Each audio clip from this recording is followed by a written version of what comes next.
I guess one of the main things I want to say is that I can't take away from what I see. I can't take away my experience of what I've seen and experienced. I I'm happy for people who are happy, but then I start talking to them and really inquiring at a depth level, and they hide. So I realize, okay, let's not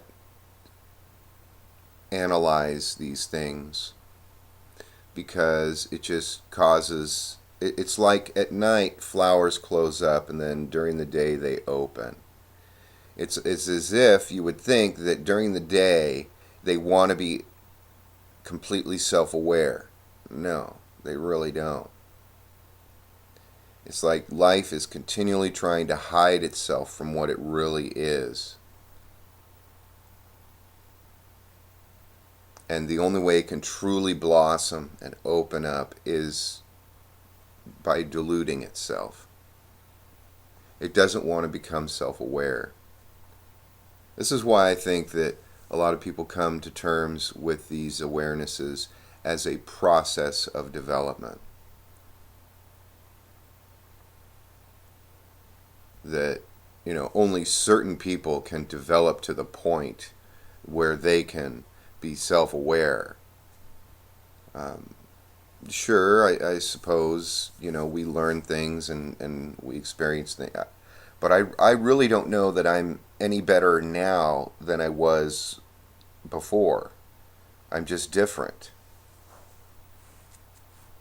Um, and I think this is because I understand the consequences, you know, at least through my experience, which can change.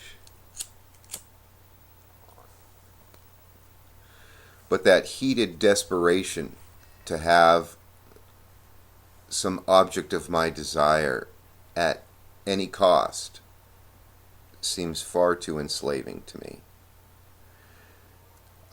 When I've experienced love, it was divinely superfluous. It just flowed out of me.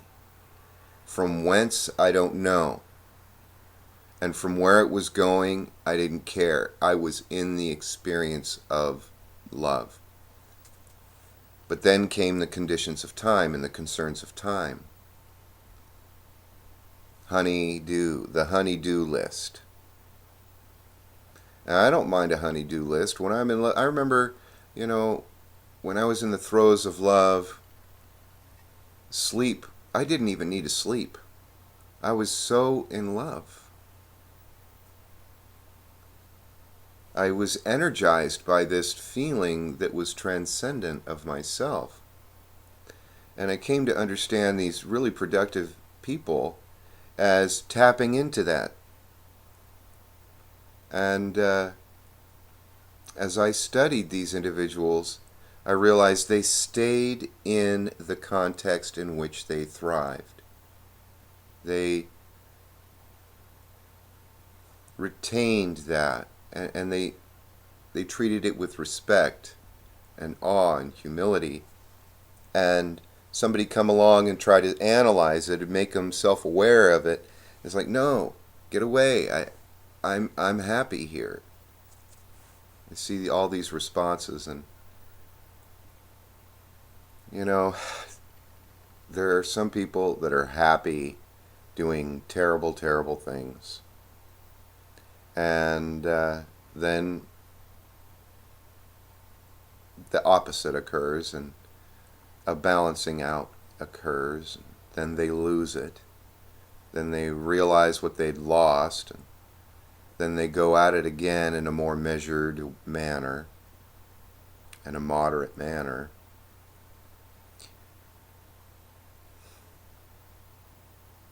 I'm not here to try and figure it all out.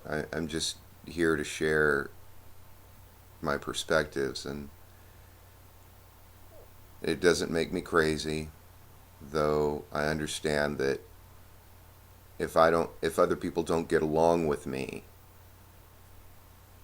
it may be very simple for them to just judge me as bad or wrong or crazy.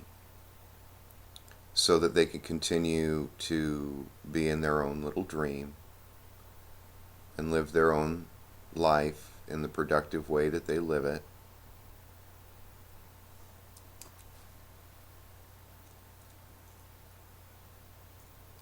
And I really feel that the reason why I can think this way is that not because I'm selfish, but because I'm selfless.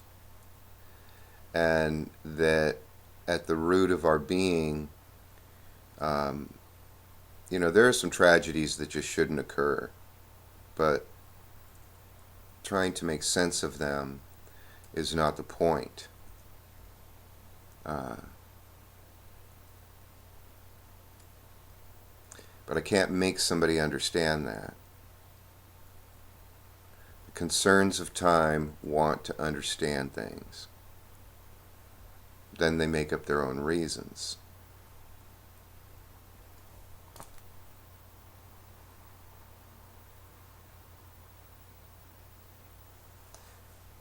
Have a great day.